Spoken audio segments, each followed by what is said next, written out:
କେଉଁ ପରିବାକୁ ଖାଇଲେ ଶରୀରର ଜଳୀୟ ଅଂଶ ବଢ଼ିଥାଏ? ଅପସନ୍ ଏ କଲରା, ଅପସନ୍ ବି ପିଆଜ, ଅପସନ୍ ସି କାକୁଡ଼ି, ଅପସନ୍ ଡି ବାଇଗଣ। ଉତ୍ତର ଜାଣିଥିଲେ କମେଣ୍ଟ ବକ୍ସରେ ଜଣାଇ ଦିଅନ୍ତୁ।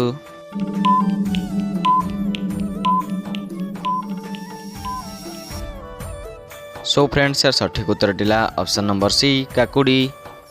କାକୁଡ଼ିକୁ ଖାଇଲେ ଶରୀରର ଜଳୀୟ ଅଂଶ ଶୀଘ୍ର ବଢ଼ିଥାଏ। ତେବେ ଆପଣମାନଙ୍କ ପାଇଁ ପରବର୍ତ୍ତୀ ପ୍ରଶ୍ନ। ରୁଟିରେ ଘିଅ ଲଗାଇ ଖାଇଲେ ମଣିଷର କ'ଣ ଶୀଘ୍ର ବଢ଼ିଥାଏ? ଅପସନ୍ ଏ ରକ୍ତ, ଅପସନ୍ ବି ଶକ୍ତି, ଅପସନ୍ ସି ଓଜନ, ଅପସନ୍ ଡି ଉଚ୍ଚତା। ଉତ୍ତର ଜାଣିଥିଲେ କମେଣ୍ଟ ବକ୍ସରେ ଜଣାଇ ଦିଅନ୍ତୁ।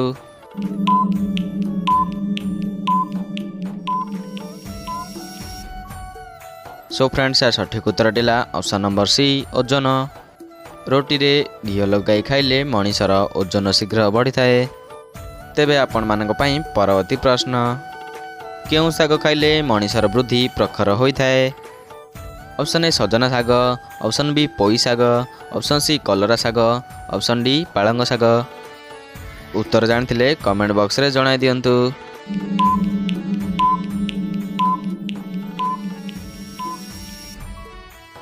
ସୋ ଫ୍ରେଣ୍ଡସ୍, यार ସଠିକ୍ ଉତ୍ତର ଥିଲା ଅପସନ୍ ନମ୍ବର ଡି ପାଳଙ୍ଗ ଶାଗ।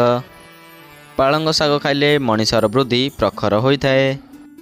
ତେବେ ଆପଣମାନଙ୍କ ପାଇଁ ପରବର୍ତ୍ତୀ ପ୍ରଶ୍ନ।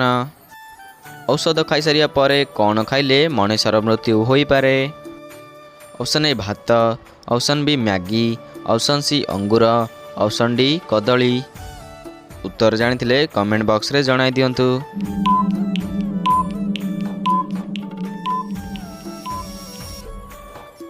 ସୋ ଫ୍ରେଣ୍ଡସ୍, ସଠିକ୍ ଉତ୍ତର ଥିଲା ଅପସନ୍ ନମ୍ବର ସି ଅଙ୍ଗୁର। ତେବେ ଆପଣମାନଙ୍କ ପାଇଁ ପରବର୍ତ୍ତୀ ପ୍ରଶ୍ନ। ଖାଲି ପେଟରେ ପିଜୁଳି ଖାଇଲେ କେଉଁ ରୋଗ ହୋଇଥାଏ? ଅପସନ୍ ଏ ରକ୍ତଚାପ, ଅପସନ୍ ବି ମଧୁମେହ, option C diarrhoea, option D ପେଟ ଗ୍ୟାସ୍।